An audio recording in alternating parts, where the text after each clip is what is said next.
Olá, depois de uma grande separação em função de uma gripe que eu peguei que provavelmente não foi coronavírus, mas não se sabe ainda ao certo se foi ou não.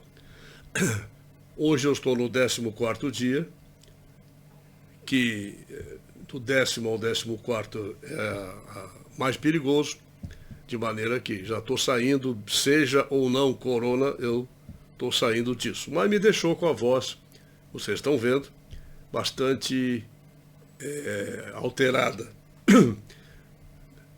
Deixou uma rouquidão que se somou ao meu velho pigarro de ex-fumante.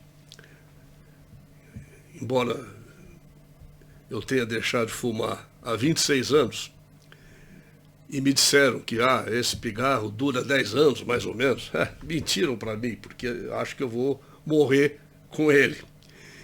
E isso somou-se a essa gripe, que evidentemente me deixou bastante preocupado, porque, como eu já disse, eu não respeitei essas quarentenas, essas coisas, então fiquei bastante preocupado, mas, ao que parece, não é. Amanhã eu faço alguns exames de sangue para ver definitivo se é ou não é. Ou melhor, não é ainda a sorologia, porque eu não sei se vou fazer. Não estou disposto a aumentar a estatística desse bando de safados, Witzel, Dória e etc. Vamos ver. Só que eu estou bem, passei bem o tempo inteiro. Como eu disse, esse pigarro é horroroso, mas só piorou, que já era. Quem me assistiu outros programas já viu isso. Bom, eu vou falar hoje, vou dar uma pausa na série que eu estava fazendo sobre a China, o que não quer dizer que eu não tenha muita coisa a dizer sobre isso, muita coisa nova. Eu não vou recapitular desde o último programa, porque seria inútil, inclusive. Mas tem muita coisa, muita novidade agora, inclusive da situação finalmente os Estados Unidos estão tomando medidas severas contra a ação do Partido Comunista Chinês. Eu vou falar de Brasil e das ocorrências dos últimos tempos. Para falar de Brasil, eu vou começar a falar de Jorge Soros. Depois eu chego no Brasil. Para falar sobre toda a atividade desse que é um dos maiores pilantras, vigaristas, salafrários que já existiu no mundo moderno, ao menos, levaria uns 20 programas. Mas eu vou pegar um assunto específico, uma forma de atuação do Jorge Soros, que provavelmente algumas pessoas conhecem, mas não sabem os detalhes. As ações do Soros, raramente elas interferem diretamente com governos. Interferem diretamente com a executivo, principalmente. A escolha é exatamente os ministérios e as organizações em torno da justiça. Essa é uma das primeiras e principais ações de seu Jorge Soros. Nos Estados Unidos, por exemplo, ele tem agido muito mais, além das fortunas que ele tem gasto, como gastou para tentar impedir a eleição de Bush filho, e depois gastou para eleger Obama. Apesar disso, a ação maior dele, mais importante, é de minar o poder executivo, minar a administração do país, através de introdução de pessoas de suas organizações dentro dos órgãos jurídicos, tribunais, principalmente justiças federais, que as estaduais têm pouco interesse. Ele teve muito interesse no 9º distrito, que é um dos maiores distritos de justiça federal nos Estados Unidos, que abarca a Califórnia e outros estados. E lá tem muita gente dele, muitos juízes que fizeram. Ele convida para as pessoas fazerem, pessoas que têm condições de se apresentarem em concurso para juiz, por exemplo, federal. Ele costuma, através de várias organizações, nem todas o nome dele aparece. Ele vai, através dessas organizações, vai a essas pessoas e oferece cursos de extensão, cursos de pós-graduação, PhD, etc. Sustenta tudo direitinho. E essa pessoa fica depois obrigada a, não digo necessariamente obedecer, mas a ter uma certa condescendência com as ONGs, que os levou para esse crescimento na carreira. Especificamente, para não tomar tempo demais, eu vou falar sobre a Corte Europeia dos Direitos Humanos.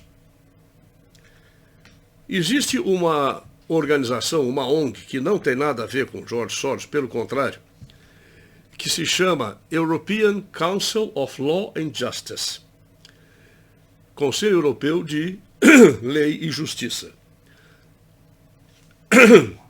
que é uma organização que se dedica principalmente a observar como funcionam as cortes europeias, principalmente a Corte Europeia dos Direitos Humanos. E tem um documento grande deles, 20 e poucas páginas, detalhadamente, mostrando que dos 47 juízes, cada país tem direito a 1 ou 2, enfim, tem várias fórmulas de distribuição. Destes, os atuantes são em torno de 20 e poucos, 24, 25, os atuantes de primeira linha, e destes 18 já tinham sido feito parte, aliás, de organizações ligadas a George Soros. Por exemplo, essa European Council of Law and Justice apresentou à Comissão Europeia uma denúncia sobre isso.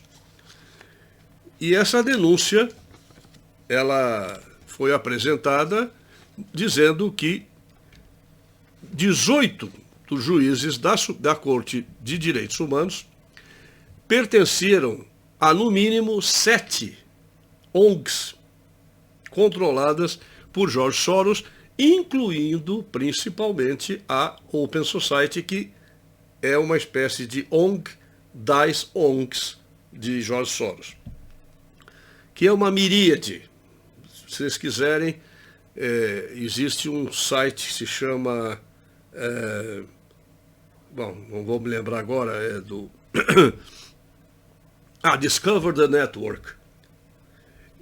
E lá vocês podem colocar George Soros e vão ver, ou ponham Open Society e vão ver a distribuição das ONGs que estão ligadas a essa que é a ONG de todas. Capo de tudo e capi, seria na máfia. Seria a ONG de todas as ONGs. A resposta obtida pela Comissão Europeia de Direitos Humanos, que foi encaminhado para a Comissão Europeia na Bélgica, Bruxelas, essa Comissão de Direitos Humanos é em Luxemburgo, é em... Bom, eu chego lá, eu vou lembrar. Ela, na mesma cidade onde fica o Parlamento Europeu, ela levou meses para responder. E a resposta foi um desafio. A resposta foi a nomeação de um dos mais controversos juízes, o búlgaro Ionko Groziev, para o importante posto de presidente de sessão da corte. Tem várias sessões, uma delas é presidida por esse Ionko Groziev. Groziev passou a sua carreira inteira como advogado e ativista em várias das ONGs próximas ou dirigidas diretamente por George Soros, ou financiadas por ele. Até que se tornou ele, o Groziev, um dos maiores líderes da própria Open Society, do ramo especializado no uso de instituições jurídicas para finalidades políticas. Political purposes. Ele se tornou conhecido mundialmente como defensor daquele grupo de mulheres, Femen, mas não sei se é bem Femen, que fizeram o Pussy Riot, um ato sacrílego durante uma missa na Catedral de Moscou. Que elas invadiram nuas, pegaram o crucifixo, enfim, fizeram, nem vale a pena descrever. Ele foi o advogado desse grupo. Advogado desse grupo, não dentro da Rússia. Que dentro da Rússia elas foram condenadas, foram presas, mas apelaram, e ele foi o apelador, isso antes dele ser juiz da corte. Ele apelou para a Corte Europeia de Direitos Humanos, alegando que os direitos de manifestação, de livre expressão do pensamento, não estavam sendo obedecidos pela corte russa e pelo governo de Putin. Ganhou na corte, ele ganhou, ele ganhou uma fortuna, porque a corte ainda determinou que o governo russo pagasse a ele uma pequena fortuna, não diz aqui de quanto é.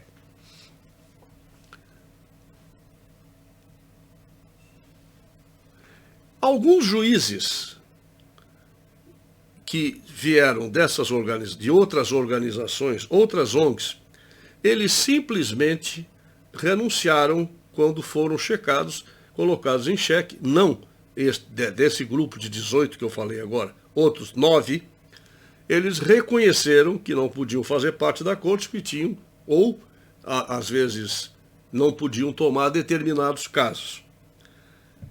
Mas a maioria, ou melhor, a totalidade das ONGs ligadas a George Soros, eles não saíram. Ficaram lá e tomaram tomam as decisões seguidas de acordo com as orientações recebidas no momento, mas principalmente porque eles já vêm bem instruídos durante esses cursos oferecidos pelas ONGs de George Soros. O que acontece é que estes cursos, eles são dirigidos exatamente a colocar as pessoas dentro daquilo que George Soros e outros globalistas, como Buffett, etc., agora tem até brasileiro nisso, que é o Jorge Paulo Lemann, eles estão instruídos para agir de acordo com aquilo que é exigido. E, obviamente, atentando sempre para a tal liberdade de expressão, que é algo que daria uns 10 vídeos de meia hora cada um, falar sobre o que é liberdade de expressão e o abuso que se faz delas.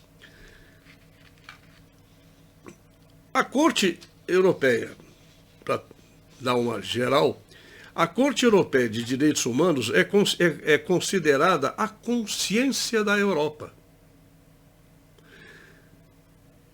Mas, diz aqui o autor, que é dessa organização Law and Justice, ele diz que a consciência da Europa, ela mesma não tem consciência. Porque tudo é fundamentado para levar adiante o projeto de total não é liberdade, é claro, de total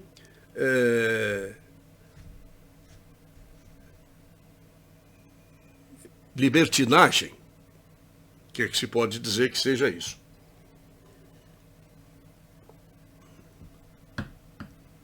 Estrasburgo, às vezes a palavra falta na hora, é a cidade onde fica o Parlamento Europeu e também essa corte. A corte, então, é a chamada consciência da Europa, porque ela é que comanda essas coisas, julga esses assuntos todos. Vocês vejam bem a importância de se ter um controle sobre essas ONGs para evitar exatamente isto. Eu comecei falando de que eu ia falar do Brasil, mas antes ia falar de George Soros. Por quê? Porque não digo que seja só isso, mas uma das vertentes possíveis de entendermos o que está acontecendo, o que aconteceu com a renúncia totalmente desonesta e desleal do Moro, e a verdadeira traição a Bolsonaro, porque simplesmente mandou uma carta e ele recebeu a carta, a Globo já sabia de tudo, ele usou exatamente o conduto correto para poder destruir o governo, que é a Globo. Ora, a meu ver, essa vertente que eu vou abordar é uma das principais, eu acho. Porque ao nomear Moro, já em janeiro do ano passado, e eu denunciei isso num programa meu da Rádio Vox, o Moro nomeou para o Conselho Penitenciário, notem bem a importância do órgão, uma das maiores ativistas diretamente ligadas e representantes de George Soros no Brasil, Ilona Szabó. Não sei se é Szabo ou o quê. O nome é húngaro, ela tem sobrenome agora português, deve estar casada com, não sei o sobrenome dela, mas ela era quem atuava nas ONGs principais de George Soros, principalmente o Instituto Igarapé, que é um instituto que reúne especialistas em segurança pública. O que significa especialista em segurança pública aqui no Brasil? Significa exatamente desarmamento, impedir totalmente que houvesse a mudança proposta e votada e aceita e eleita pelo povo brasileiro de acabar com o Estatuto do Desarmamento e permitir que nós tenhamos armas. Quem quiser ter, eu provavelmente jamais vou ter. Mas pode ser que tenha, não sei. Mas essa era uma das propostas básicas da agenda de governo de Jair Bolsonaro. É claro que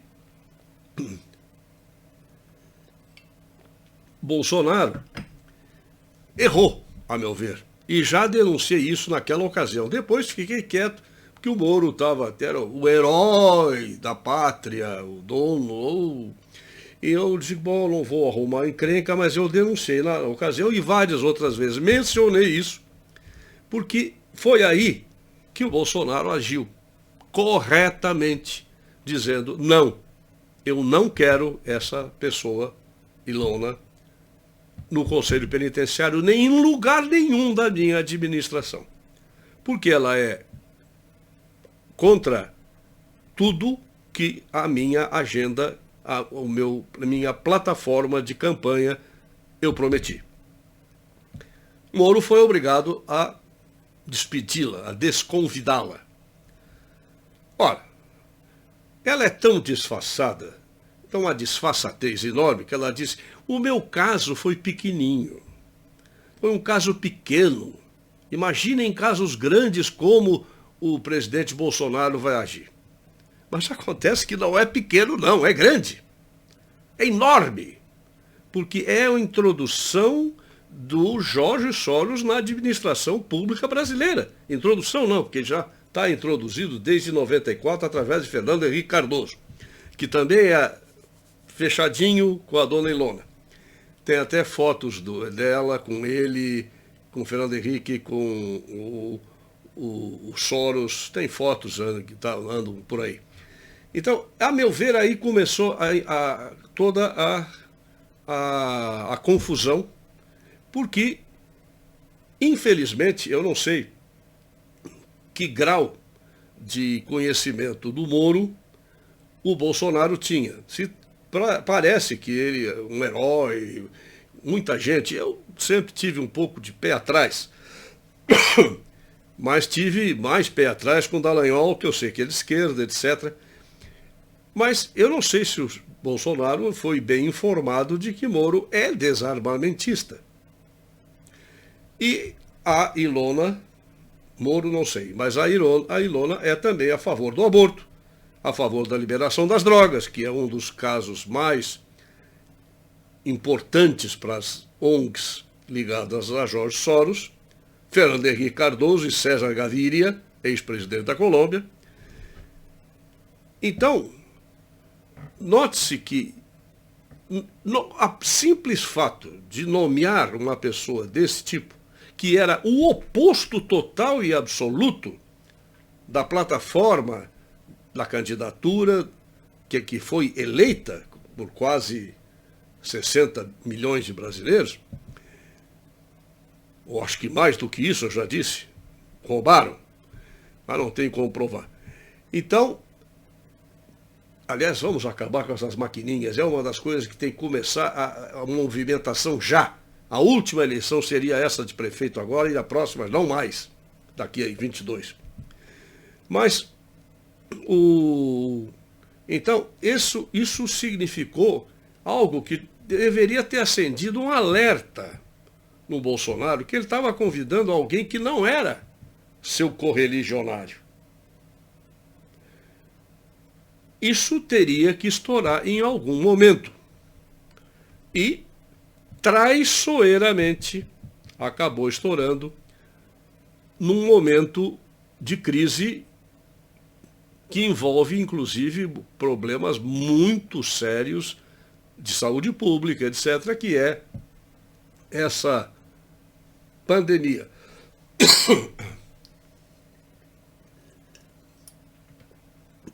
Contesto isso. Contesto, mas não é o programa hoje, não é para isso. Já está 25 minutos e eu pretendia falar até menos por causa da voz. Mas Então, eu creio que uma das grandes coisas que apareceu nisso, e acho que essa confusão que deu nesses últimos dias, pode se tirar daí algo muito bom, que é a saída do Moro. Eu acho que foi fantasticamente boa para o país, porque sempre Moro foi ligado a Fernando Henrique Cardoso, é ligado ao PSDB e apresenta-se como ministro da Justiça com uma plataforma oposta à do presidente. Eu não entendo por que o Bolsonaro não percebeu isso antes. Me disseram opiniões, não, porque o Moro era fundamental, porque o povo queria o Moro. Não, o povo queria Bolsonaro. Ninguém votou no Moro, porque principalmente nem se sabia que o Moro seria ministro da Justiça. Então, a única pessoa em qual a população votou é o presidente atual.